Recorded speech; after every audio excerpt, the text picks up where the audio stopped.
Vous regardez cette semaine, question traditionnelle. Je crois que le plus simple, c'est que je laisse l'animateur lui-même bosser. Il va vous expliquer le principe de son émission. On est à Clichy-sous-Bois et on va recevoir ce soir, notamment Jean-François Copé. Alors, il n'y aura pas que Jean-François Copé ce soir, parce que le principe de l'émission, c'est de se faire rencontrer, tu vois, des personnalités politiques, culturelles et puis des anonymes. Voilà. Viens dîner dans ma cité. Viens dîner dans ma cité. C'est toi qui vais le dire, c'est pas grave. Nouveau programme. Viens dîner dans ma cité, c'est sur France 4. C'est ça, voilà. Ça a démarré mercredi dernier. Donc le principe, vous l'avez compris, c'est un peu comme 93 Faubourg Saint-Honoré, que faisait Thierry Ardisson, sauf que là, c'est dans le 93, à Clichy-sous-Bois, et c'est chez Madame Géroudy. Et pour ce premier dîner, l'invité principal, c'était donc Jean-François Copé. Alors, pour les jeunes tweetos qui nous regardent, précisons que Jean-François Copé est un homme politique. Hein. Alors, qu'est-ce qu'un homme politique? Eh bien, un homme politique, par exemple, c'est ça. Non, mais c'est vachement bon. Hein. La politique, c'est toujours délicieux. Remarquable. Délicieux. Je suis ravie que ça vous plaise. Délicieux, vraiment. Vous avez rien mangé? Vous rigolez, Y a mais pas c'est d'ail parce qu'il me pour parle.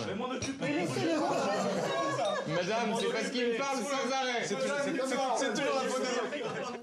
Il n'a rien mangé, mais il adore. Ah oui, c'est l'art de la politique. Oui. Voilà, et c'est ça qui était intéressant dans cette émission, c'était de voir un artiste dans l'arène finalement, parce qu'il a tout de suite senti évidemment qu'autour de la table, il n'avait pas que des gens extrêmement favorables à ses idées. Du coup, il a très vite rangé son pain au chocolat et il s'est mis en mode tagine, cool. On est tous des frères. C'était en fait une sorte, vous allez voir, de Doc Gynécopé. Oui.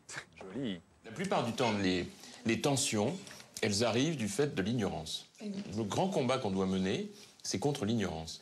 On ne connaît rien de la religion de l'autre, on ne connaît rien de la tradition de l'autre, et on dit souvent des choses qui sont excessives, uniquement dans une logique de rejet. Le principe, dans tout ce qu'on fait dans la vie, c'est de commencer par regarder avant de s'opposer. Voilà. Pourquoi est-ce que j'en ai parlé? C'est parce que je pense qu'il faut parler des choses. Non, mais je suis et qu'à partir du moment où on les évoque, ça apaise.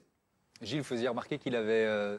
La question était, a-t-il une cravate ou pas de cravate? Et il y a une émission britannique qui avait fait ça avec un député de droite qui s'appelait Michael Portillo. Il avait exfiltré dans une des banlieues les plus dures de l'Est de Londres. Et c'était assez formidable. Alors, l'alchimie avait bien marché. On continue d'analyser le très discours touchant. Alors, il a aussi parlé de son livre. Hein, vous savez, son livre qui a créé un petit peu la polémique pour une droite décomplexée. Ouais. Bon, lui, c'est pas du tout ce qu'il voulait écrire. Pas du tout. Regardez. Ce livre, c'est un grand message de tolérance que j'essaie de délivrer, et aussi d'espérance pour la France de demain. Donc si on veut s'en sortir, il faut en parler, parce que c'est pour l'avenir de nos enfants. Voilà. Et les enfants de France, c'est tout. Les enfants de France, voilà, il est trop mignon, on a envie de lui faire des câlins. La voix devient toute douce. C'est très doux, très doux. Et il y a juste un petit moment, alors vous allez voir, c'est très furtif, j'ai cru qu'il allait faire une sortie de route, et puis finalement il s'est récupéré quand même. Comment est-ce que vous êtes devenu magicien? Ma mère est marocaine. Il a fait dire quand vous êtes devenu musulman. Voilà, c'est rattrapé aux branches. Un mot de l'audience? Pas le droit de dire ça. Pas le droit de dire, il s'est rattrapé aux branches. Les audiences, 140 000 téléspectateurs. C'est pas énorme, 0,8% du public. C'est dommage parce que vraiment, ça méritait mieux et ce sera mensuel. Donc ça reviendra le mois prochain. Et qui est le prochain invité? On ne sait pas encore. Mystère. Les hommes politiques dans ce type d'émission, c'est bien?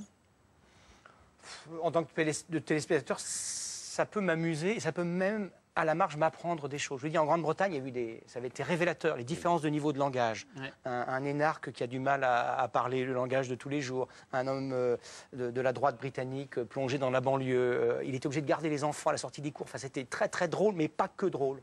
Ça n'a pas sa place dans le journal, ça a sa place dans le PAF.